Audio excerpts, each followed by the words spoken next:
പ്രിയപ്പെട്ടവരെ, നമസ്കാരം. കർണാടക സംഗീതത്തിലായാലും സാധാരണ സംഗീതത്തിലായാലും നമുക്ക് ഏത് പാട്ടും പാടാൻ പറ്റണമെങ്കിൽ ഒരുപാട് എക്സസൈസുകൾ ചെയ്ത് നമ്മളെ തൊണ്ട അതേ രീതിയിൽ നല്ല ഫ്ലെക്സിബിൾ ആയിരിക്കണം. അതിനു വേണ്ടിയിട്ട് കർണാടക സംഗീതത്തിലാണെങ്കിൽ കീർത്തനമൊക്കെ പാടുന്നതിന് മുമ്പ് നമുക്ക് ഒരുപാട് പരീക്ഷകൾ അതിനു വേണ്ടി തരുന്നുണ്ട്. സരളി പരീക്ഷകൾ, മധ്യസ്ഥായി, ജണ്ട, അലങ്കാരങ്ങൾ, അങ്ങനെ ഒരുപാട് പരീക്ഷകൾ തരുന്നുണ്ട്. ഇതൊക്കെ പാടി നമ്മൾ പഠിച്ചു കഴിയുമ്പോഴത്തേക്കും കീർത്തനമൊക്കെ പാടാൻ നമ്മുടെ തൊണ്ട പാകമായിരിക്കും. ആ രീതിയിലൊരു ചിട്ടയായിട്ടുള്ള പഠനമാണ് കർണാടക സംഗീതം പുലർത്തിക്കൊണ്ടുവരുന്നത്.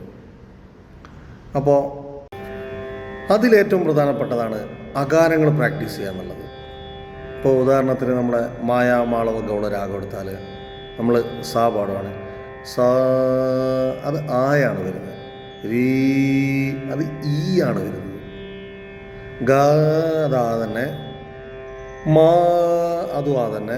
പ അതും ആ തന്നെ. ദ അതും ആ തന്നെ. നീ അത് ഈ ആണ്. സാ അങ്ങനെ ഓരോ ഗാരങ്ങളാണ് വന്നുകൊണ്ടിരിക്കുന്നത്. ഇത് കൂടാതെ നമ്മൾ ഊക്കാരം പഠിക്കണം. എ, ഓ, ഇതൊക്കെ നമ്മളെ വായും ചുണ്ടും ഒക്കെ പിടിക്കുന്നത് വേറെ രീതിയിലാണ്. ഓരോരോ ഭിന്നമായ രീതിയിലാണ്. ആ, ഈ, ഊ, എ, ഓ,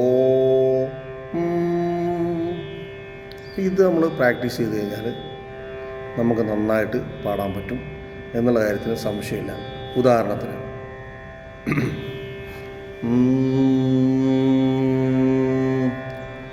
സാ രേ ഗ മ പ ധ നി സ സാ നി ധ പ മ ഗ രി സ ആ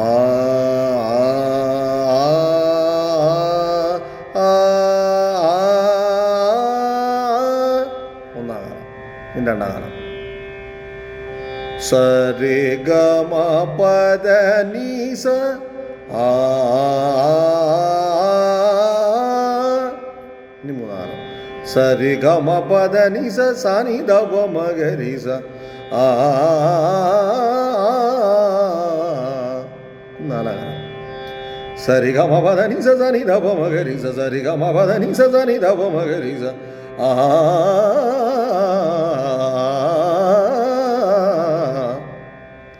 ഇങ്ങനെ ഓരോ ഇനി ഉ, എ, ഓ, അങ്ങനെ എല്ലാ ആകാരങ്ങളും ഇതേപോലെ ഓരോ പരീക്ഷകൾ എടുത്തിട്ട് പ്രാക്ടീസ് ചെയ്ത് നോക്കാം. നിങ്ങൾക്ക് അതിൻ്റെ മാറ്റം ഉണ്ടാവുന്നുള്ള കാര്യത്തിന് സംശയമില്ല. Okay, thank you. പിന്നെ ഡീറ്റെയിൽ ആയിട്ട് പഠിക്കണമെന്നുണ്ടെങ്കിൽ എൻ്റെ സ്കൂളുമായിട്ട് ബന്ധപ്പെടുക.